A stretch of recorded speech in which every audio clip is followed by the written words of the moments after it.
Hello students, welcome to all.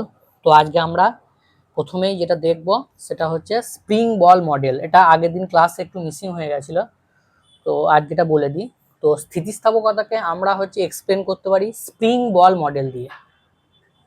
Spring ball model, এ দেখো এই যে এগুলো এক একটা বল হচ্ছে রয়েছে এবং তাদের মাঝে একটা করে স্প্রিং রয়েছে।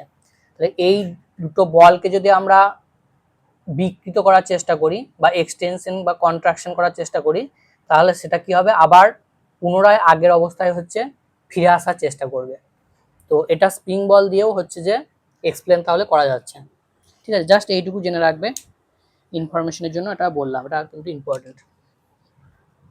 বেশ, নেক্সট আমরা চলে যাব দু ধরনের বস্তু। একটা হচ্ছে পূর্ণ স্থিতিস্থাপক বস্তু,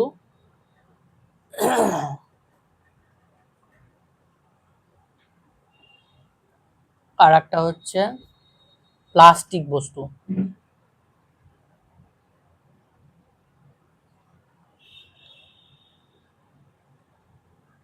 পূর্ণ স্থিতিস্থাপক বস্তুর ডেফিনেশন বা সংজ্ঞা হচ্ছে কোনো বস্তুকে যদি আমরা বিকৃত করার চেষ্টা করি, তাহলে বলটা অপসারণ করার পর যদি বস্তুটা আবার আগের অবস্থায় সম্পূর্ণভাবে আগের অবস্থায় ফিরে চলে আসে, তাহলে সেটাকে আমরা পূর্ণ স্থিতিস্থাপক বস্তু বলতে পারবো।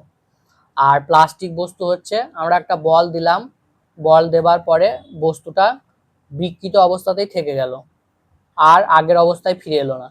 ঠিক আছে, তাহলে এখান থেকে বল দিয়ে এটাকে আমরা এতটা বাড়ালাম। ঠিক আছে, তাহলে বলটা যেই আমরা অপসারণ করে দিলাম বা বলটা দেওয়া বন্ধ করে দিলাম, এটা কিন্তু এই অবস্থাতেই থেকে গেল আর এখানে ব্যাক করে এলো না, তাহলে সেই বস্তুকে আমরা বলবো প্লাস্টিক বস্তু।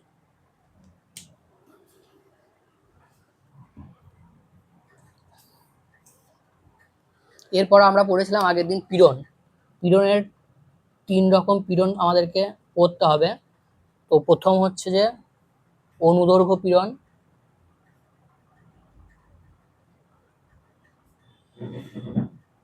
দু নম্বর হচ্ছে আয়তন পীড়ন, আর 3 নম্বর হচ্ছে কৃন্তন পীড়ন।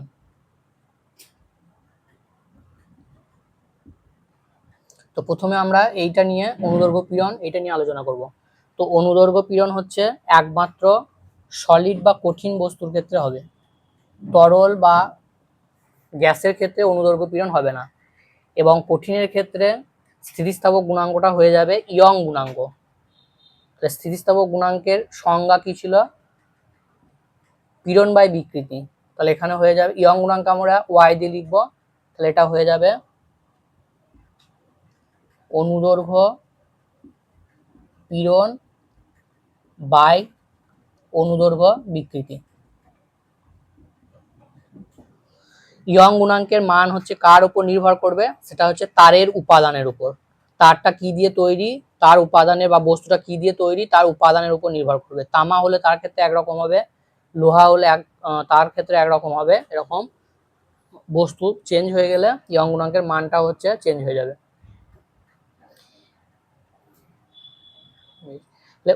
ইয়ং গুণাঙ্ককে তাহলে এরকম করে আমরা লিখতে পারবো,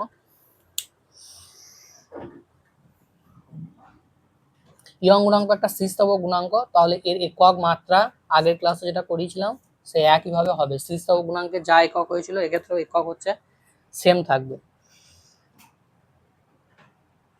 তো এরকম একটা সাপোর্ট আছে, সেই সাপোর্ট থেকে আমরা এরকম একটা তারের মাধ্যমে একটা বস্তুকে ঝুলিয়ে দিলাম, বস্তুটার ভর ধরলাম এম, তাহলে নিচের দিকে এম জি ফোর্স হচ্ছে কাজ করবে। তাহলে ওয়াই সমান হয়ে যাচ্ছে পীড়ন। পীড়ন মানে কি? বল বাই এরিয়া। তাহলে এই তারটার ক্রস সেকশনাল এরিয়া বা প্রস্থচ্ছেদের ক্ষেত্রফল যদি আমরা এ বলি, তাহলে পীড়নের মানটা হয়ে যাবে এফ বাই এ। আর এটা ঝুলানোর ফলে এইটা দৈর্ঘ্য বৃদ্ধি ধরে নিলাম ডেল্টা এল, আর প্রাথমিক দৈর্ঘ্যটা এখান থেকে এটা ধরলাম এল। তাহলে বিকৃতি কত হয়ে যাবে? দৈর্ঘ্যের পরিবর্তন বাই প্রাথমিক দৈর্ঘ্য। এইবার এই এটাকে আমরা তারের ক্ষেত্রে প্রস্থচ্ছেদের ক্ষেত্রফল, আর যদি ব্যাসার্ধ হয় তাহলে A equals to pi R square এটা লিখতে পারি। এখান থেকে ফর্মুলাটা দাঁড়িয়ে যাচ্ছে এফ এল পাই আর স্কোয়ার ডেল্টা এল।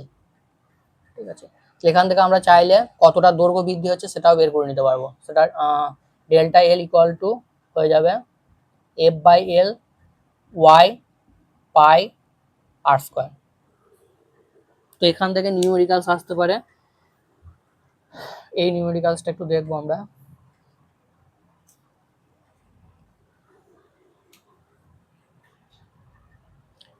দুই মিটার দীর্ঘ, 1 মিলিমিটার ব্যাসের লোহার তারের এক প্রান্তে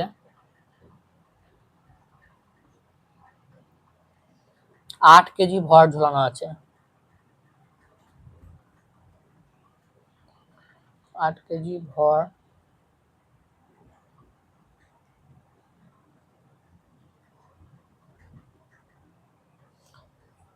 ইয়ং গুণাঙ্কটা বলে দেওয়া আছে, লোহার 2 ইন্টু 10⁻12 ডাইন পার সেন্টিমিটার স্কোয়ার। তাহলে তারের দৈর্ঘ্য বৃদ্ধি কত হবে?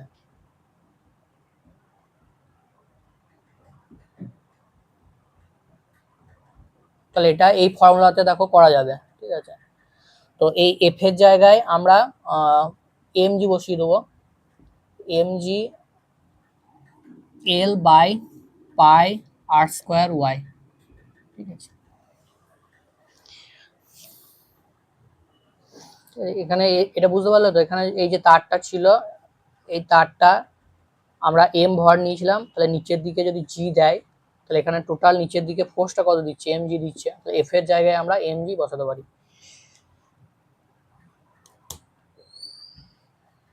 তাহলে এখানে আমরা ভ্যালুগুলো বসিয়ে দেবো জাস্ট। তাহলে ডেল্টা এল ইকুয়ালস টু হয়ে যাবে এম, এম মানে ভর দেওয়া আছে কত? 8 কেজি। জিটা হচ্ছে, আমরা যদি এসআই করি, এটা সিজিএস এ করি, এটাকে সিজিএস এ দেওয়া, তাহলে সিজিএস এ করলে বেটার হবে। তাহলে সিজিএস যদি করি, ভরটা আছে গ্রামে করলে এত গ্রাম, জিটা হচ্ছে 980, আর প্রাথমিক দৈর্ঘ্যটা বলা আছে 2 মিটার, তাহলে 200 সেন্টিমিটার, আর পাইটা হচ্ছে 12/7 বা 3.14 বসাবে। আরটা হচ্ছে ব্যাসার্ধ, ব্যাস, তাহলে ব্যাসটাকে আমাকে করতে হবে ব্যাসার্ধ, তার মানে 5। 1 মিটার মানে হচ্ছে 10 সেন্টিমিটার, তাহলে ব্যাসার্ধটা কত হবে? 5 সেন্টিমিটার। তাহলে 5 এর স্কোয়ার মানে 25 ইন্টু ওয়াই, ইয়ং গুণাঙ্ক কত দেওয়া আছে? 2 ইন্টু 10⁻12। ঠিক আছে, এবার তুমি ক্যালকুলেশনটা করবে, ক্যালকুলেশনটা করলে এটার ভ্যালুটা আসবে 1 মিলিমিটার। ঠিক আছে, বা 10 সেন্টিমিটার। ক্যালকুলেশনটা নিজে করবে। তাহলে এরকম নিউমেরিক্যাল সেখান থেকে আসতে পারে। ঠিক আছে, তো এখান থেকে ইয়ং গুণাঙ্ক বার করতে দিতে পারে কোনো জায়গায়। ঠিক আছে, ভরটা বের করতে পারে।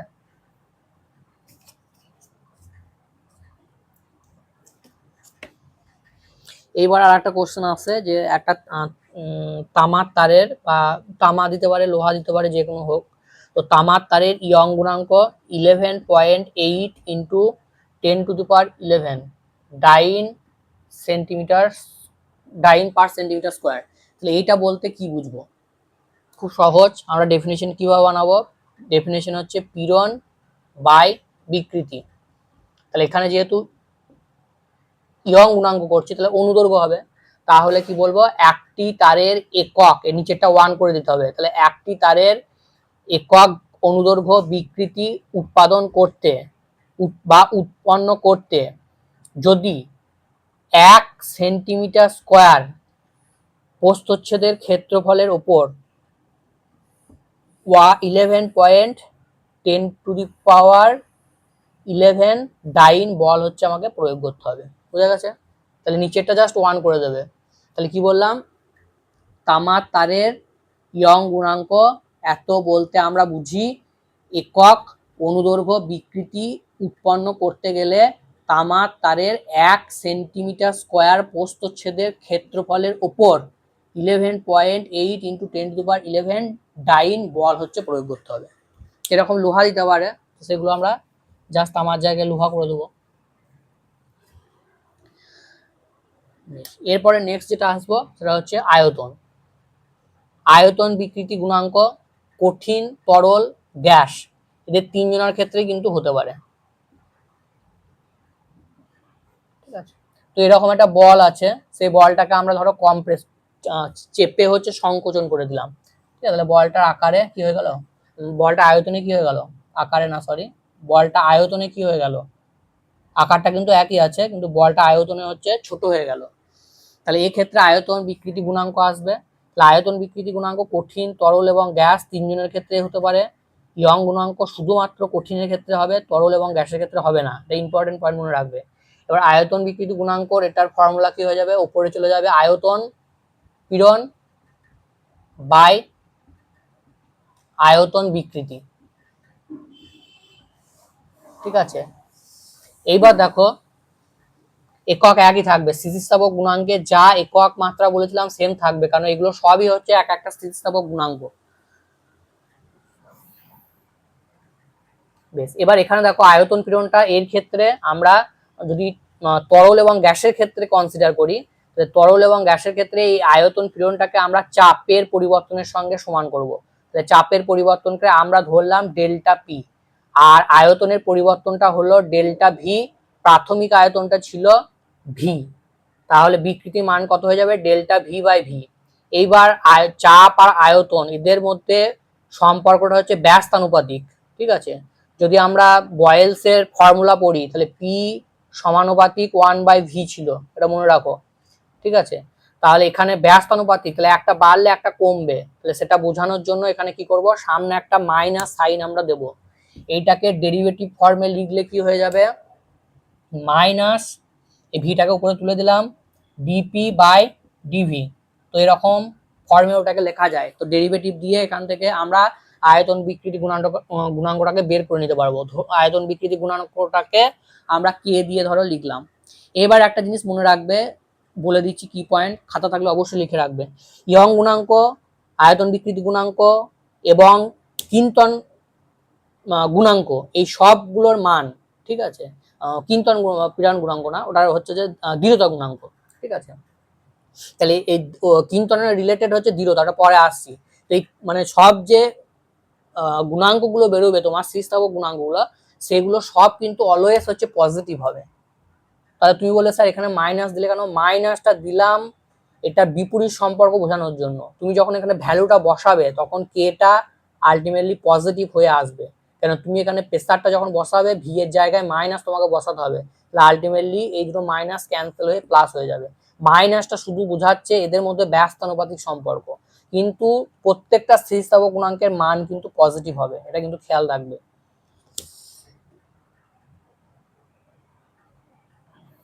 বেশ, এবার পূর্ণ দৃঢ় বস্তু যদি হয়, পারফেক্টলি ইলাস্টিক বডি, সেক্ষেত্রে আয়তন বিকৃতি গুণাঙ্কের মান হবে 0। আর যদি প্লাস্টিক, পূর্ণ প্লাস্টিক বস্তু হয়, তাহলে তার ক্ষেত্রে স্থিতিস্থাপক গুণাঙ্কের মান হবে ইনফাইনাইট।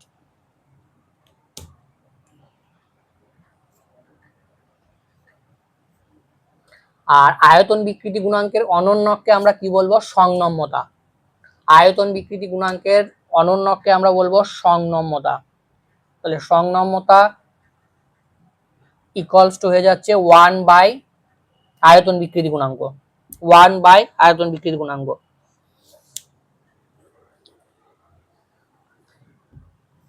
নেক্সট আমরা যেটা পড়বো সেটা হচ্ছে কিন্তন।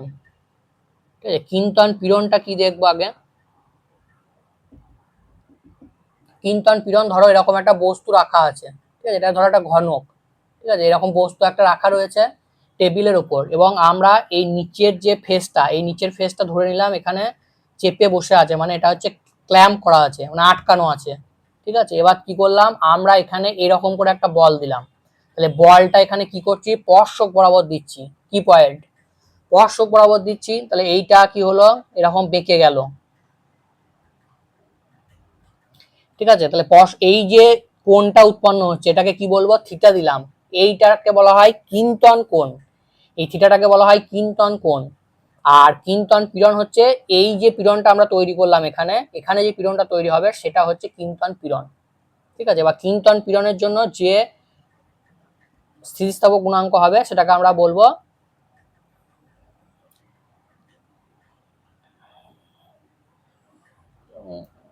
দৃঢ়তা গুণাঙ্ক, দৃঢ়তা গুণাঙ্ক। দৃঢ়তা গুণাঙ্ক সমান হয়ে যাবে কিন্তন পীড়ন বাই কিন্তন বিকৃতি।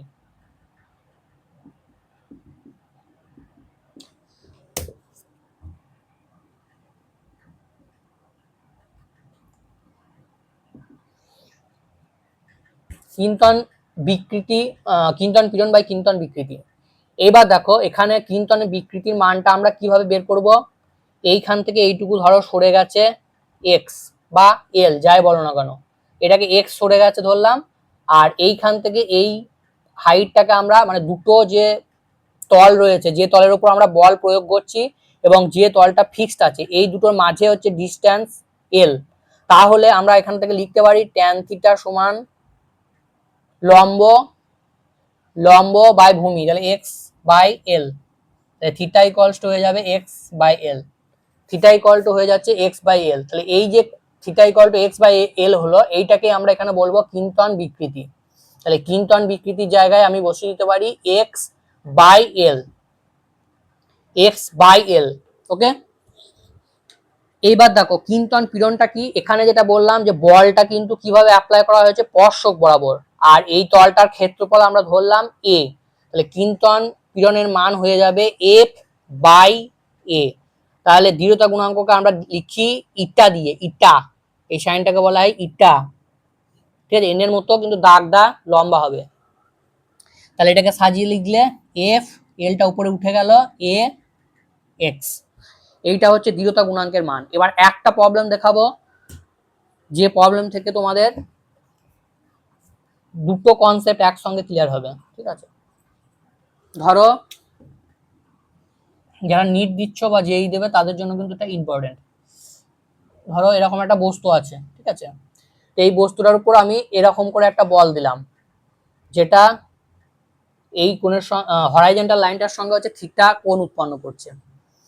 তাহলে এই বলটার মানটা আমরা ধরলাম এফ, তাহলে এটাকে আমরা দুটো উপাংশে ভাঙতে পারি, এই দিকটা হয়ে যাবে এফ কস থিটা, আর এই দিকটা হয়ে যাবে এফ সাইন থিটা। এই যে তলটা আছে এই তলটার ক্ষেত্রফল আমরা ধরলাম এ। তাহলে এখানে যে কিন্তন পীড়ন, দৃঢ়তা গুণাঙ্ক, কিন্তন পীড়ন নয়, দৃঢ়তা গুণাঙ্ক, দৃঢ়তা গুণাঙ্ক, মডিউলাস অফ রিজিডিটি, ঠিক আছে। ইংলিশ টার্মগুলো আমার ভালো মুখস্থ আছে, বাংলাটা একটু প্রবলেম হয়। তো দৃঢ়তা গুণাঙ্ক ইকুয়ালস টু হয়ে যাচ্ছে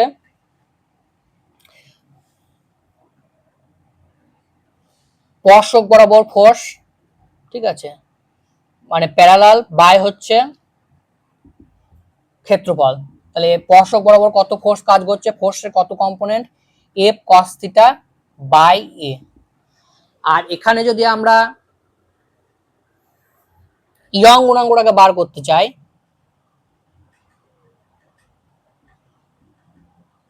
তাহলে সেক্ষেত্রে কিভাবে বার করব, এফ পারপেন্ডিকুলার বাই হচ্ছে এ, তাহলে এটা কত, সেটা হচ্ছে F sine theta by F A by A, ঠিক আছে। তাহলে দৃঢ়তা গুণাঙ্ক এবং ইয়ং গুণাঙ্ক এই জিনিস দুটো বোঝা গেছে। দেখো একটা প্রবলেমের মধ্যে দুটো কনসেপ্ট হচ্ছে এখানে ক্লিয়ার হয়ে যাবে। তো আজকে এতটা পর্যন্ত থাকলো, ক্লাসগুলো পরপর দেখতে থাকো।